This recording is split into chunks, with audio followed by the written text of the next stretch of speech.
Je suis dans la joie, une joie immense.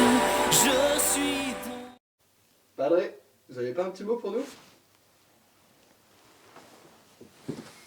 Un petit mot. Bien sûr, depuis le début de la semaine, nous voulons te faire découvrir le secret de la joie.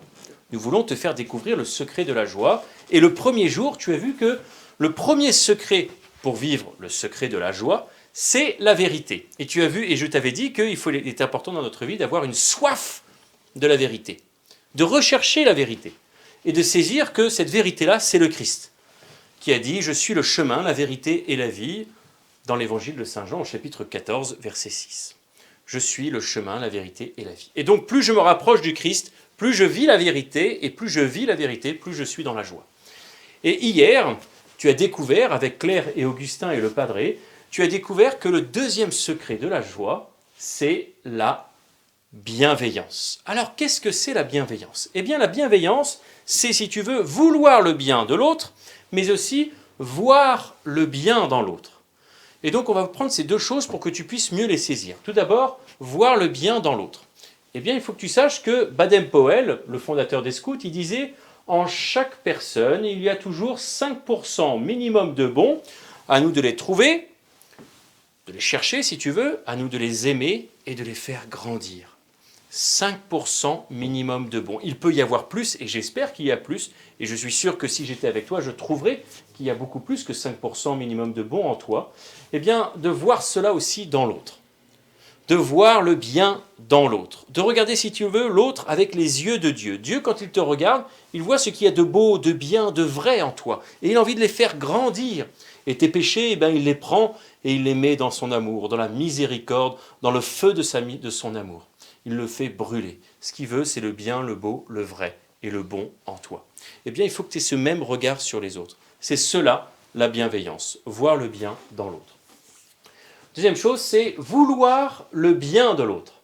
Ça veut dire qu'il me faut apprendre à écouter, à comprendre l'autre pour que je puisse faire le bien pour l'autre. Tu vois, c'est cela aussi la bienveillance. Par exemple, quelqu'un qui est dans la rue et qui mendie, une personne de la rue, tu vas pas... tu vas pas lui dire qu'est-ce que vous faites là. Tu vas être attentif à lui, tu vas t'occuper de lui, tu vas peut-être faire l'aumône, tu vas lui donner quelque chose, l'aider, l'accompagner. Eh bien, c'est cela. Tu vois, si nous qui sommes bons, parfois bons et que nous sommes capables de belles choses, combien plus, eh bien, le Père des cieux, combien plus Dieu est bon avec toi et comment tu es invité à vivre cette bonté. Donc, vouloir le bien de l'autre, voir le bien dans l'autre. Et donc, pour cela, eh bien, je t'invite à deux petits gestes dans la journée. Tout d'abord, la première chose, voir le bien dans l'autre, ça nécessite pour nous de rechercher une qualité dans l'autre. Et donc tu vas prendre toute ta famille et chercher une qualité. Ta mère est patiente, ton père est généreux, ta petite sœur est charitable, ton frère est peut-être, plein de tendresse. Voilà, de voir une qualité par personne qui vit avec toi dans ta maison.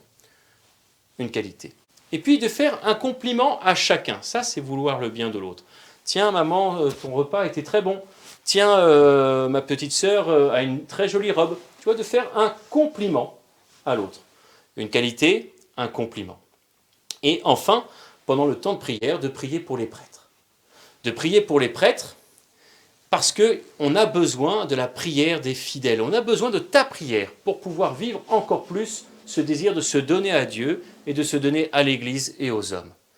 Et si tu veux un exemple, eh bien un exemple de prière, c'est tout simplement la Vierge Marie.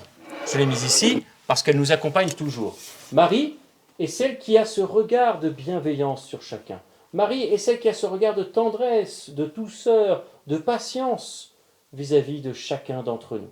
Elle qui a vu son fils naître, mais qui a vu aussi son fils mourir sur la croix, elle garde ce regard de bienveillance sur chacun de nous. Elle voit le bien en nous, elle recherche le bien pour nous. Et Marie aussi est celle qui accompagne tout particulièrement les prêtres, parce qu'elle est celle qui fut la mère du Christ, le Christ qui est le prêtre par excellence. Je te souhaite une bonne journée avec Claire, Augustin et le Padre, que tu puisses découvrir encore plus le troisième secret de la joie. À demain. Je suis dans la car mon Dieu m'a